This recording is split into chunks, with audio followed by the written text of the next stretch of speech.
Welcome to another episode of Rich Dad's StockCast. I'm your host, Denney, and with schools back in session, there's no better time to talk about one of the most important yet most overlooked topics in financial education: what the rich teach their kids about money that schools never will. Now, let's be honest, our education system trains people to be employees, not investors. But if you want to break that cycle and build generational wealth, you've got to teach your kids the money lessons schools never will. And if you're serious about building your own wealth foundation, go to stockcastbonus.com right now. We've put together powerful tools and resources to help you to invest smarter and protect your financial future. Again, that's stockcastbonus.com. Now let's jump in. I've got Rich Dad expert Andy Tanner here with me. Andy, welcome back to the show. Del, very exciting topic. This is a big deal. You know, as my first role in life, above any others, are family man. You know, husband and father. So the idea of helping young people, whether you have kids or not, or it's a niece or nephew, you know, having young people learn about what is never taught in school in a million years. I got some great stories, some great things to share that I think will be massive value if you care about the future of young people. I love that. And I can't wait to dig in. But before we start into what we teach our kids, it starts with us. And that makes me think of stockcastbonus.com. What do our listeners receive when they go there? So we're revamping a lot of that stuff. And there's a lot of things that can be there. It's always changing. So it depends on when you watch this. But one of the things that I've been mentioning on the podcast, and I'll do unapologetically repeat, is as I watch so much content that is created. You know, I never thought that when I got older, you know, someone would say, "What do you do for a living?" And someone would say, "Well, I'm a content creator, I'm an influencer," or all this type of stuff. So we consume a lot of content. You know, we have these phones in our pockets that give great dopamine hits. And the thing about the way the mind, you know, our subconscious minds work, is a narrative can give you the same dopamine hits sometimes of the real thing. That's why we like movies, right? We have these visions, and it's exciting or sad or happy. And so content is you know, it's like sugar for the body. You know, we love the ice cream and we love the sugar, and we get the same kind of dopamine hits there. And I just wonder what would happen if we decided that we had to have a 50-50 split. You know, I'm always battling the bulge, always. And so, you know, I try to have a rule that when I eat something, I take a 10-minute walk. The doctor says that lowers my blood sugar, I guess. And so I'll eat, and then I'll go take a 10-minute walk. Well, what if we consume constant content, and then we actually went out and did something? In other words, whatever sage wisdom we got, or whatever interesting thing, what if there was a mandate that you know, almost like those breathalyzers that people got to blow in so they can drive again? You know, wouldn't it be interesting if we had to earn our next dopamine hit by doing what people talked about? And so StockCast Bonus is all about action, and we have some downloadable materials there that my commitment is, and my promise is that if people download those, if you go to stockcastbonus.com and you begin to follow the instructions that are given, and even today we're going to give instructions, you know, things to actually do, and it'll be amazing. Not 100% of the people that watch this will do it. Now, it'll make sense. It'll be logical, just like Eat Less, Move More makes sense and is logical. But that's part of the personal development of being an entrepreneur, investor, trader, landlord, whatever you want to do. Action is what makes the income come and the cash flow come.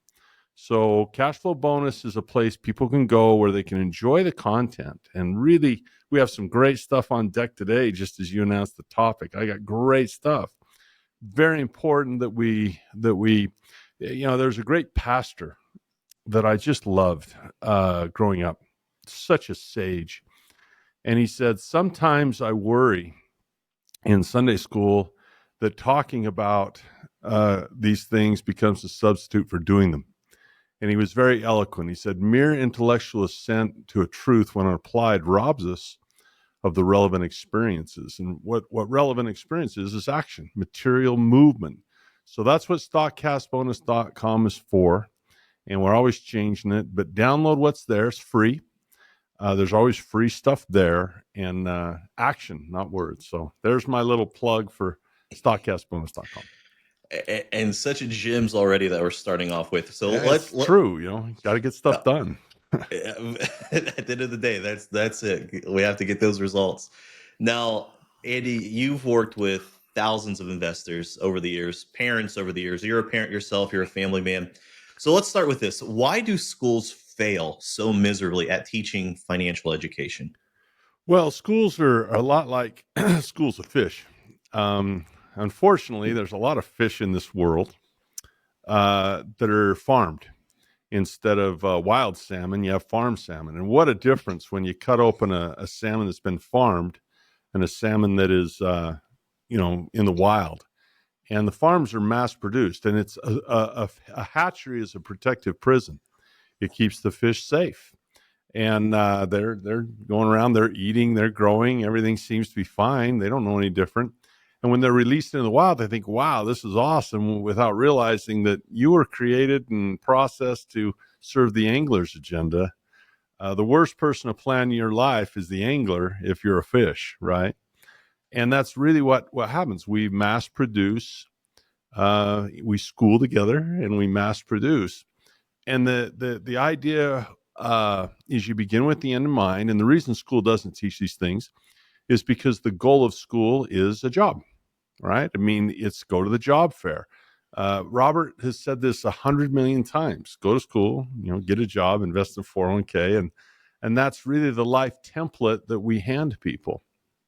And the rich love it because just like the anglers, they dangle their bait called 401k and benefits and salary, and the fish bite. And it's real food. It's just that it conceals a hook.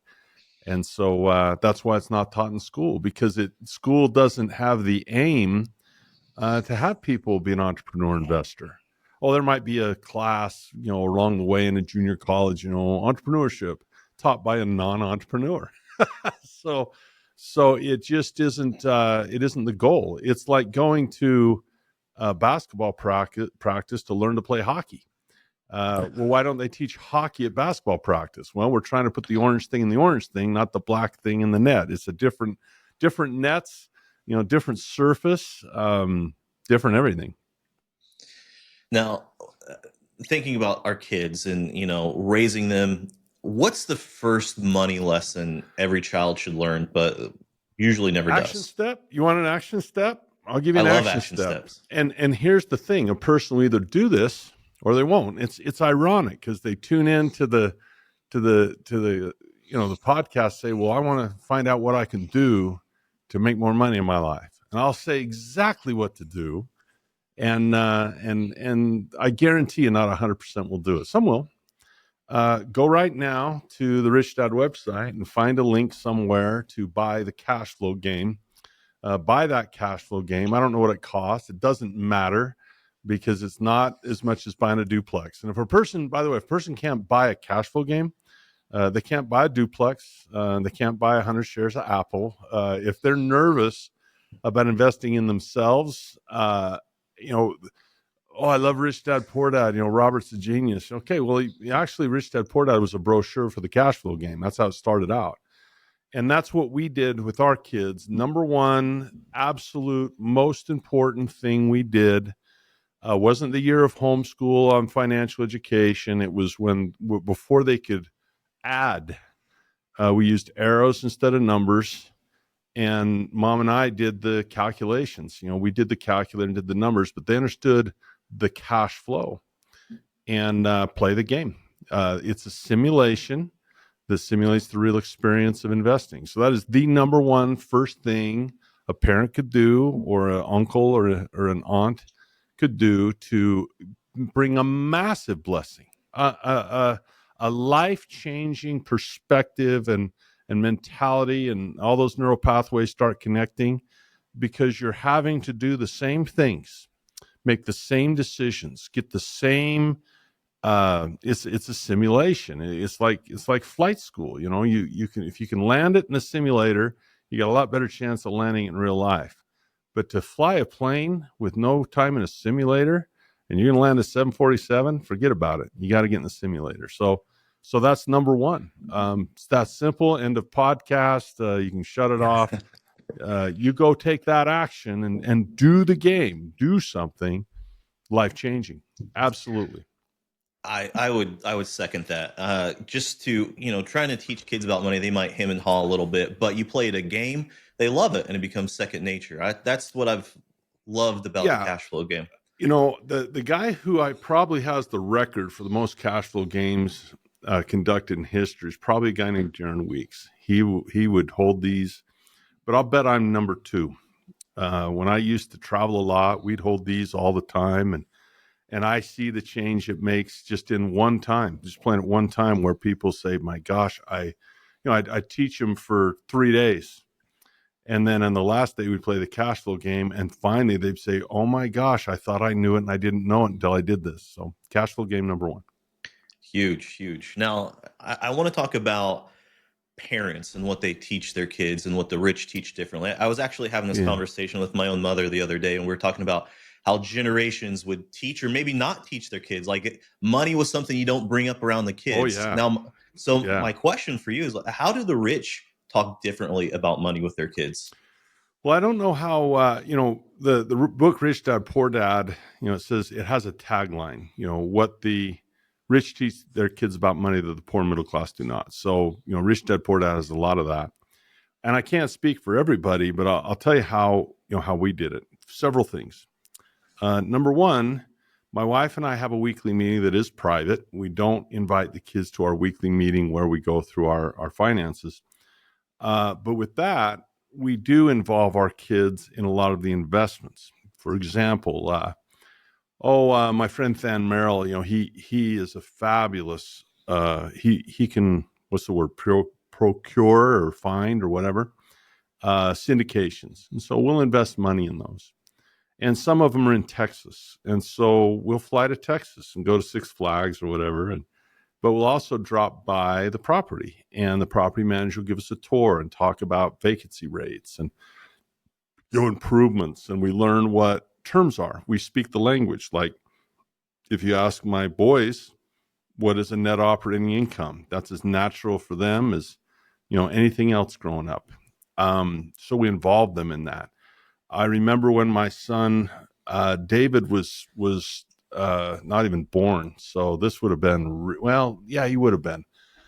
Maybe we had a sitter, but Zach was probably 4, so David would have been 2.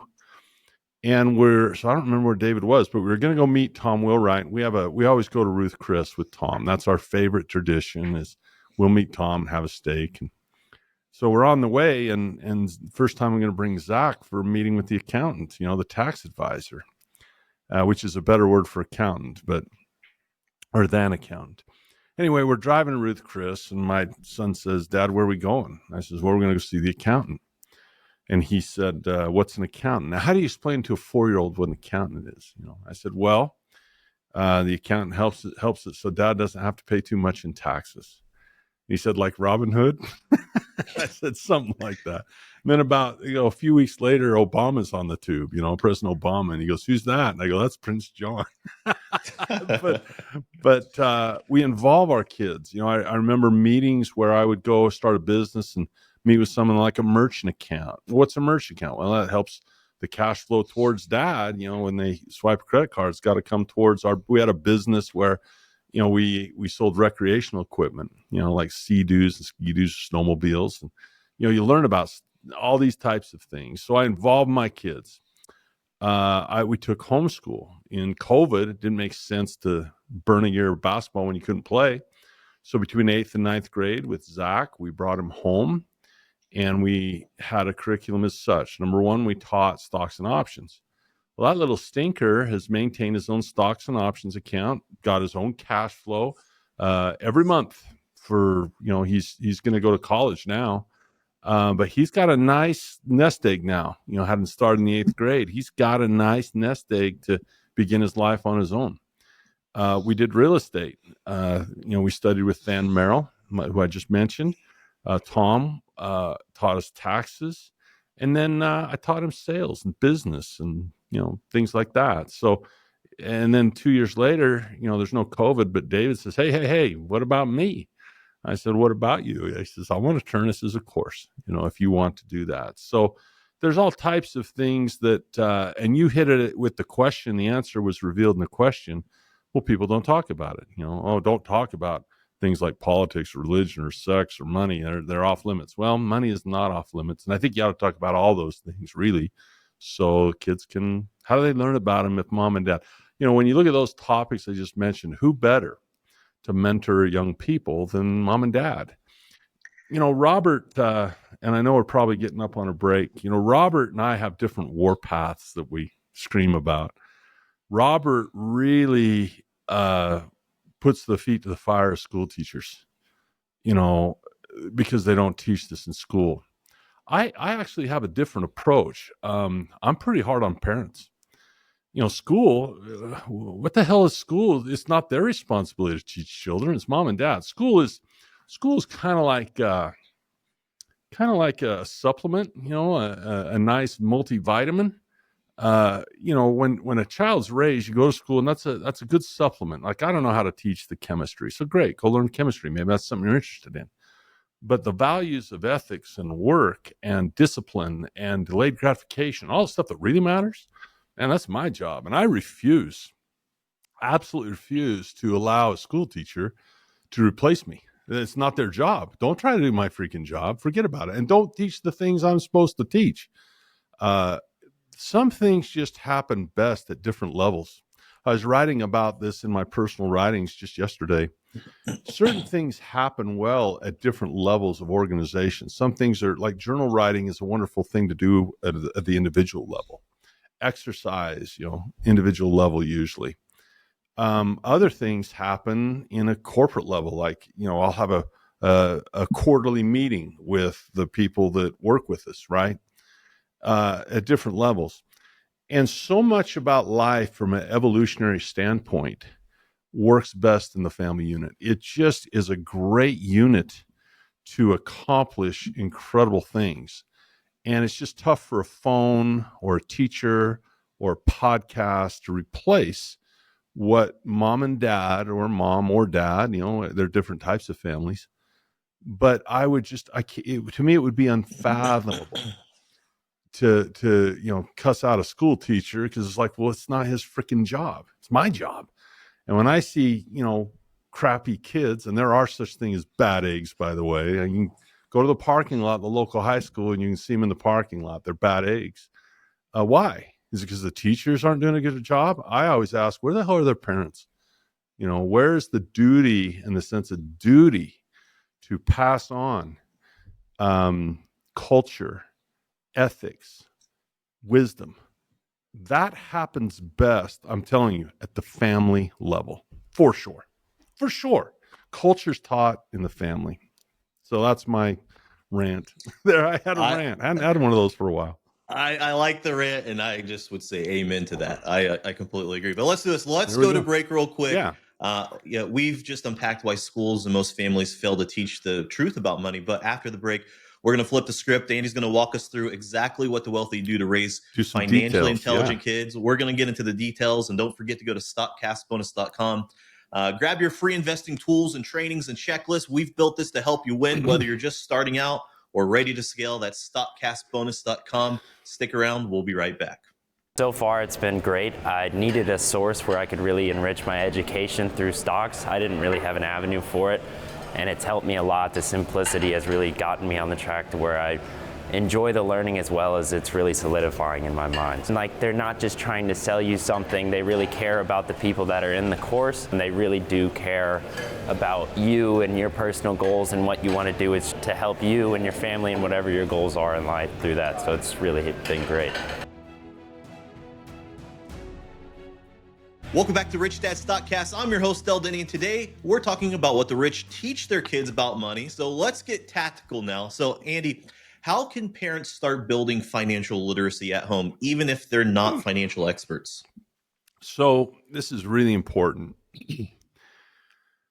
And I don't know if I'm even allowed to talk about this anymore. You know, we used to at Rich Dad use something called the cone of learning, but maybe I get sued for this. I don't know.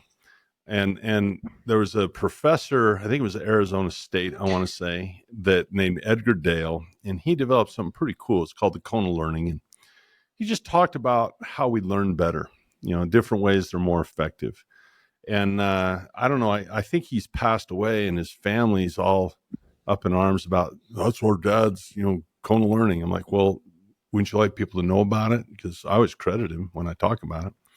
But anyway, the basic idea is that if I read something, I'll retain some. And yet if I teach something, I'll retain more.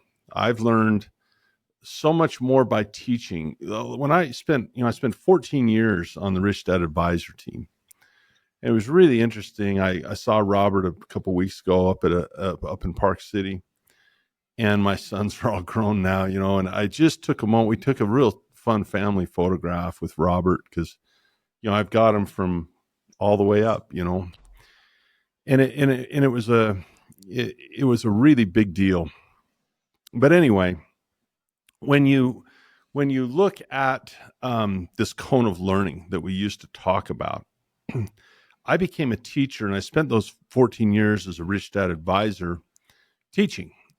I learned so much more by having to teach. You know, I wrote a book. If you want to learn a little, read a book. If you want to learn a lot, write one. I learned more. I knew a lot about 401ks before I wrote 401ks, but being forced to articulate what I thought I knew, and then all of a sudden I say, what about this? What about this? I'd actually do research to learn, am I wrong? Am I right? Right? What is the truth? You'll learn more by teaching. So you go up, and notice instead of consuming the content, you become producer of content once you make that first leap. Well, the next way, you know, you go up and you can, you know, read a book, watch a movie, teach it, do a dramatic presentation about it. And then you have, you know, simulations like the cash flow game. And that's why that one's so important, because the best way to learn something is doing the real thing. That is absolutely the best way, is to take action. If you want to learn how to, you know, play basketball, reading a book on dribbling a ball, there's no skill. There's absolutely no skill. You read all about, you know, have your child read a book on swimming and throw them in the ocean. You know, it doesn't work. And so the problem with academia is, you know, we sit and we listen and we consume content, but labs are really important in chemistry, more so than the book stuff, because a lot of people read the book stuff and they fail the lab. It's tough to execute it. And so the cash flow game is so important because it's action oriented. And I've, you know, been on the warpath about that. So that's the first thing they can do, is do things. Now, here's a more specific example. My wife and I did some research, and we said, we're going to get the best lemonade recipe in the world, you know, and we're going to help the kids. And I had some, you know, you always have lumber laying around the shop. And so I put together pretty elaborate lemonade stand, you know, and our kids worked on it together, and they were too young to drive a nail yet. They could barely pick up a hammer, you know, but we got the nail gun out and bang, bang, bang.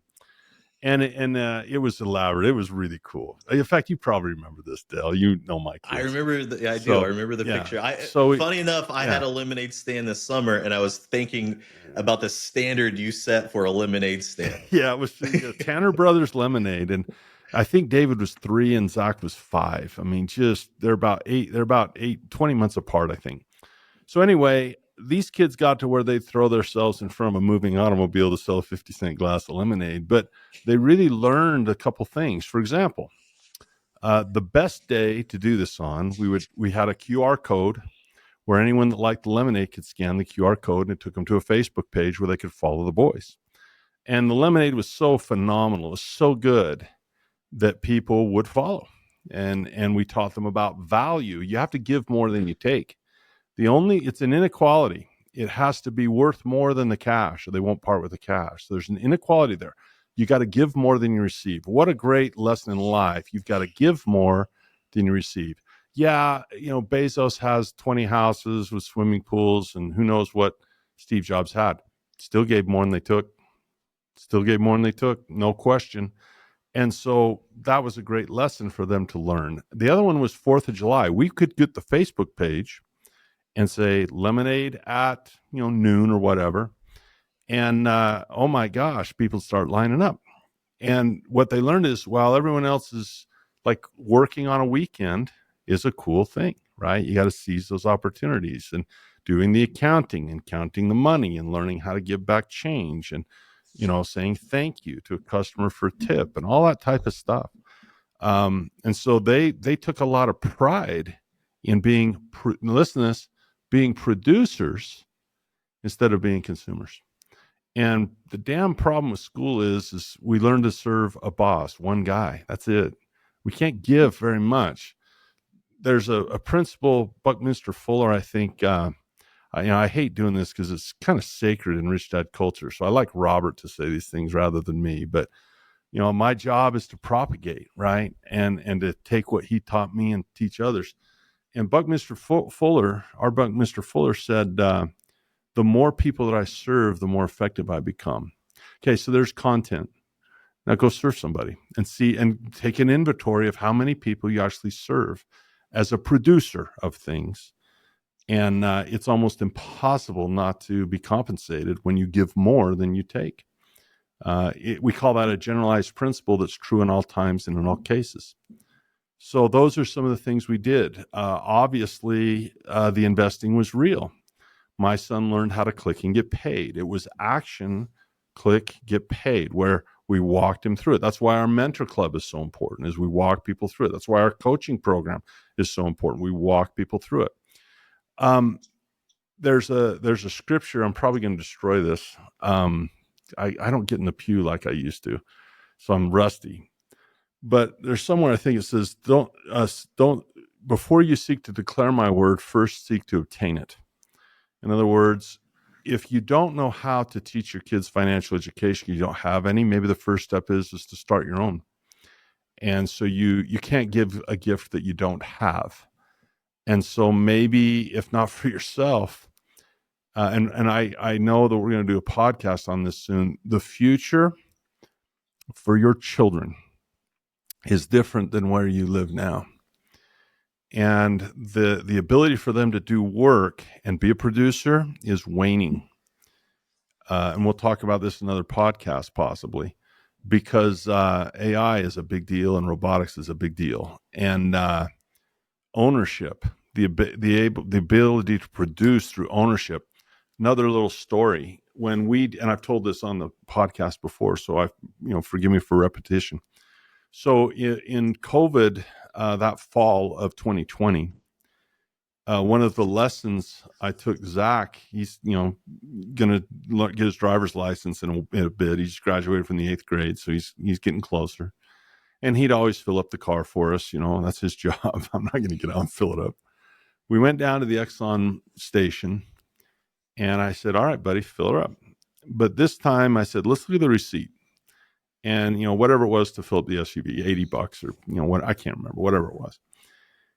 He said, that's a lot of gas. I go, well, that's consumption, man. We got to take you to basketball practice and we're carting you guys around, that's consumption. Then we went back to the house and we went into my office where we had the desk set up for homeschool. And we got out the American Express statement because that's everything I do is on my Amex, right? If they take Amex, I use Amex. And I like it because their reports are pretty clean. They categorize a year-end statement for you. You can download that shows, food, clothing, shelter, fuel, entertainment. They parse it out. And we simply extracted the amount of money we spent on gasoline as a family. And then we looked at the yearly consumption. I said, so there's a week, here's a year. Quite a bit of gasoline we consume, and we added it up. Then we looked at ExxonMobil, and we looked at the dividends we received and the premiums we received by writing options against those, against the ownership of the stocks. And he was blown away. And he said, we give the world more gas than we consume, don't we, Dad? And I said, yep, just like the lemonade stand. We give more than we take. And we're bigger producers than consumers. And that's the real key. And so these lessons help them see the world differently. As a stock owner, we bought them some Disney because I said, what company do you want to own? They were tiny. Disney. Oh, hell, Disney. So we go down to California, do a little business trip, check on the business, see how things are going firsthand, undercover boss. And we're bonding as a family while we're standing in line. That's what you do. You bond standing in line. And they're loving it. They're like, man, we're getting rich, aren't we, Dad? I says, well, you don't own very much of this company, but yeah, you own some of it. They walk into McDonald's. My other son owned McDonald's, David. He'd walked in like he owned the place because he did. And so it's a different perspective as they look around, and instead of saying, I want a hamburger, you say, yeah, we're feeding people here. It's a different perspective. So those are the lessons. Action, learn by doing, seek to obtain my word before you seek to declare my word. Learn if you're a parent so you can teach, and then involve them with these lessons. These are lessons that are not taught in school. I guarantee it. It's not, let's go to the entrepreneurship class and, whatever the guy says. It's not the same. It's not the same. So 2 assignments, and we'll have, a couple thousand people view this tomorrow. And of that couple thousand people, let's see who's in the comment and say, I did it, Andy. I did it. I went to StockCastBonus.com and I downloaded the instructions on how to start acting with real money. And I also went to Rich Dad and I got myself a cash flow game. We're going to play it this week and do the simulation as well. And if a person did those 2 things and they follow through, their life would change. I know that. And is that a sales pitch? I don't get a commission from Robert by selling cash flow games or stuff like that. I think they do have an affiliate program now. I might sign up for it, but just go and do it for your kids. If not for yourself, are they worth it? And do you see that if you want to give them a great gift in their life, learn financial education? I'm not a perfect dad, ask my kids, and I'm not a perfect husband, ask my wife. But when I die on my headstone, I hope they write something about Dad worked his butt off to set us up with learning. And that's a big deal. So I care about it. It's genuine, and I don't apologize for that. My calling in life is to be a dad and to be a teacher. And while I've taught thousands and thousands and, hundreds of thousands, I've probably seen it like Bon Jovi. I've seen a million faces all around the world.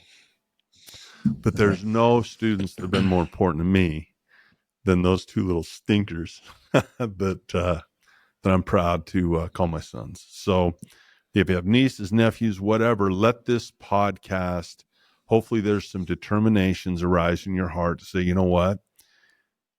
I got to set my kids up. They got to be smarter with money than ever because it's harder to choose what do you tell your kid to go into that AI can't do now? They'll still be attorneys, just less, because the best one can do more with less. It's called ephemeralization, or you can do more with less and more with less and more with less till you do everything with nothing. And that's really where we're headed. Think about how the internet changed travel agents. Gone. There's a few for luxury travel, but most people just go to Delta and book their flight. Go to Hilton Honors and book your hotel. You just don't need that travel agent. Well, that's sort of how this is going to be. The difference is, we'll do it another podcast, but if not for yourself, for your children, and think about, how much you love them. Think about how you want to arm them with the tools to face a very different future, to learn how to serve more people, to learn how to invest, to learn how to do what you wish someone would have taught you when you were a child, that the rich don't work for money, they have money work for them. Don't you wish that you'd have had a rich dad in your life when you were 9 or 8, or in my case, kids 3, that began to say, hey, there's a way to have money work for you. Let's get serious about that. And since it's a better way, let's spend more time on that than learning how to work for money. So at least they have a choice, and at least they know which one they want to pursue, or both. Beautiful. Good podcast, in my opinion. But I'm biased because I'm a dad. So, Well, I may be biased too since I'm a dad as well. I couldn't agree with you more. Listening to McDonald's and Disney makes me want to write covered calls on Krispy Kreme donut for myself. Well, But then you can nonetheless, use the premium to go buy a dozen, right? The hotlight's on. exactly. It's time to go. It's time to buy some stock. Anywho, I think that's a great time to wrap up this episode. Listener, you don't have to wait for schools to catch up. Financial literacy starts at home. It starts with you. Big thank you to Andy Tanner for another incredible conversation. These lessons don't just build smarter kids, they build generational wealth. And if you're ready to take the next step in your own journey, starting with yourself, go to stockcastbonus.com right now. You'll get free investing tools, expert training, exclusive content to help you build, protect, grow your wealth. If you got value from today's episode, do me a favor, like, subscribe, share this with someone who's raising the next generation of wealth builders. You're not here by accident. You're building something that most people won't. Stay smart, stay invested, and we'll see you next time. Thanks, Del. This podcast is a presentation of Rich Dad Media Network.